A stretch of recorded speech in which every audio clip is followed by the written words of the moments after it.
Mimili in South Australia's APY Lands has the obvious hallmark of a football-mad community. But this oval won't see any action today. While crowds eagerly await the first siren at the MCG 2,000 kilometres away, a different sound signals the start of this football journey. For Mimili Blues Football Club captain Zibeon Fielding, it's time to get moving. This is just the real outback football league, you know. You can't get any remote than here in the APY Lands. Forget cut sandwiches and thermoses of coffee. This team is packing for a football experience with a difference. It takes, a fair few hours just to round up the boys in the community, trying to pick them up and ensuring that they got their boots and their whatnots and goods in prep for how they prepare themselves for the game. One of the players in charge of rallying the troops is Mark Campbell. Today, the team is travelling 230 kilometres to play against the Central Swans at Armata. With the youngest members of the team picked up, it's time to hit the road.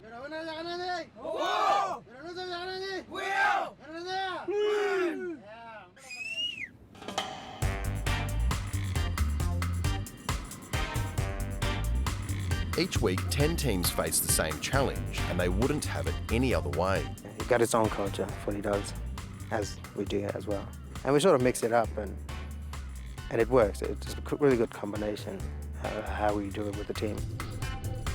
The bumpy dirt roads leave bodies tired and sore before the first ball is even bounced. The only way to fight fatigue is to stretch the legs. You just want to try and get to the community firsthand and not really think too much about the game, because I guess you'll save that just preparing for on the actual the day and the time of the game. So. Reflections on how far the country's most remote Australian rules football league has come are never far away after it was cancelled last year due to matchday violence. They all went back to their normal routines, just sitting back at home and not coming out during the week to train, and it felt as though they've had a big loss in the community. Because what Mimili did, we sat down with our whole community and said, we need to stop this stuff, all this violence and garbage really, to ensure that we do get SNFL back out so we can enjoy having a game of footy on the weekends. The long road to redemption is taken with renewed excitement. Everyone's got that camaraderie and that spirit back in their own communities, because Mimili certainly has it. We got our new bus this year, and the lads do get around each other and enjoy, I guess, the build-up during the week, all and prepare for the weekend's game. So, there is some good happiness in the community again, which is really good to see. After a long day, Armata is almost in sight, but there's one last stop.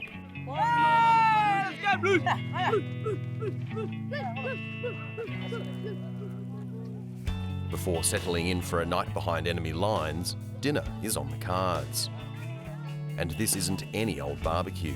Making sure all of our players are fed, so they can play strong and hard tomorrow. Kangaroo tails are the best thing to have. Families join players to relax and recharge. And with the kangaroo tails under the coals, it's an ideal time to hone those skills before tomorrow's match. There'll be an opportunity later on to talk to the lads about our game tomorrow and what our tactics are. Alright, it's time to go now. Dinner is served. With dinner ready to go, it's back on the bus for a feed and the final stretch.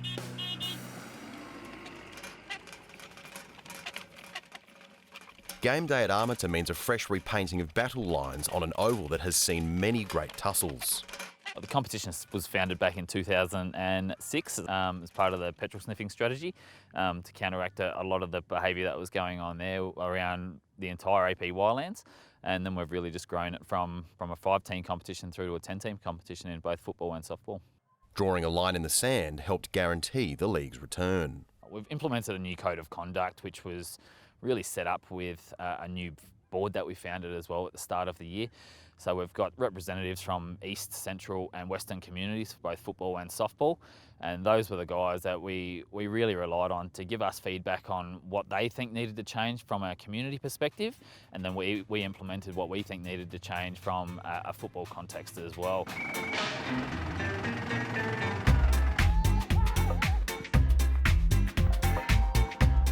changes have meant communities are kicking goals both on and off the field. We haven't had any match cancellations this year at all.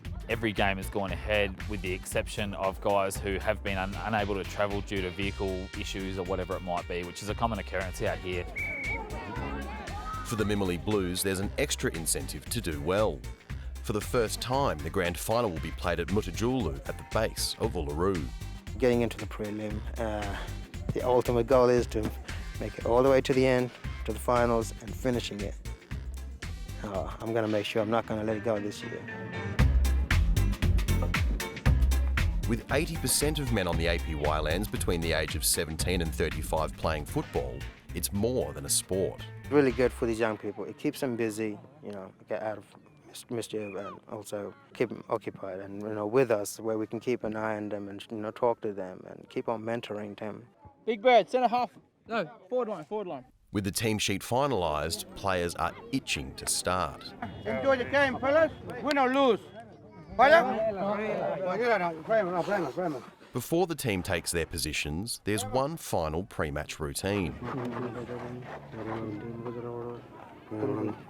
A call for divine help.